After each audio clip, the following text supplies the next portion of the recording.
नमस्कार, मैं हूं श्वेता रंजन और आप देख रहे हैं नेशनल खबर। आज की खबर में एक ऐसा खुलासा जो देश के सबसे बड़े कॉरपोरेट प्रतिष्ठानों की असलियत को बेनकाब कर रहा है।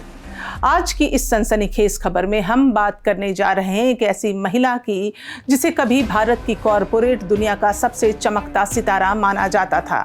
एक ऐसी शख्सियत जिसे महिला सशक्तिकरण की मिसाल बताकर पुरस्कारों से नवाजा गया था, लेकिन आज वही चंदा कोचर घोटाले की गहरी दलदल में फंस चुकी हैं और कानून ने उन्हें दोषी करार दे दिया है। जी हां, आईसीआईसीआई बैंक की पूर्व सीईओ चंदा कोचर को 64 करोड़ रुपए की रिश्वत लेने का दोषी माना गया है और ये रिश्वत उन्होंने किसी छोटे मोटे व्यापारी से नहीं बल्कि वीडियोकॉन ग्रुप जैसी उस बड़ी इंडस्ट्रियल कंपनी से ली थी जिसे उन्होंने खुद अपने बैंक से 300 करोड़ रुपए का लोन पास किया था। अब आप सोचिए, एक तरफ बैंक की शीर्ष कुर्सी पर बैठी एक महिला सीईओ जिस पर करोड़ों भारतीयों की जमा पूंजी और विश्वास टिका हो, और दूसरी तरफ एक ऐसा कॉरपोरेट कनेक्शन जो पर्दे के पीछे घूसखोरी, सत्ता के दुरुपयोग और पारिवारिक लाभ के कुचक्र में गहराता जा रहा है। टाइम्स ऑफ इंडिया की रिपोर्ट के मुताबिक 3 जुलाई 2025 को एक एपेलेट ट्रिब्यूनल ने अपने आदेश में साफ तौर पर कहा है कि यह मामला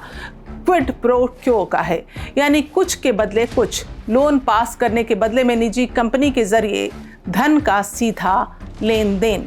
जो चंदा कोचर के पति दीपक कोचर की कंपनी NU यानी न्यू पावर रिन्यूएबल्स के खाते में 64 करोड़ रुपए के निवेश के रूप में पहुंचा। इस लेन देन को एक सुनियोजित घोटाला कहा गया है, जहां कॉरपोरेट पावर और पारिवारिक गठजोड़ का ऐसा गठबंधन सामने आया है जो हमारे बैंकिंग सिस्टम की नींव को ही हिला देने के लिए काफ़ी है।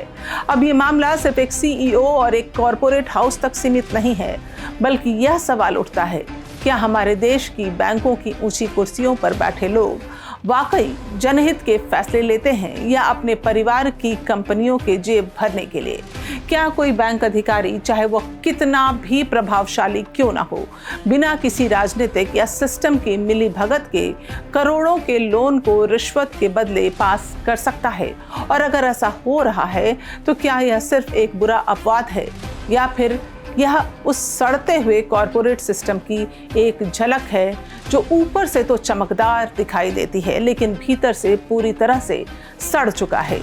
चंदा कोचर का नाम आज भी हजारों लोगों के लिए एक प्रेरणा जैसा है, लेकिन आज जब घोटाले में दोष साबित हो गए हैं तो वह नाम घोटाले, भ्रष्टाचार और विश्वासघात की परिभाषा बन गया है।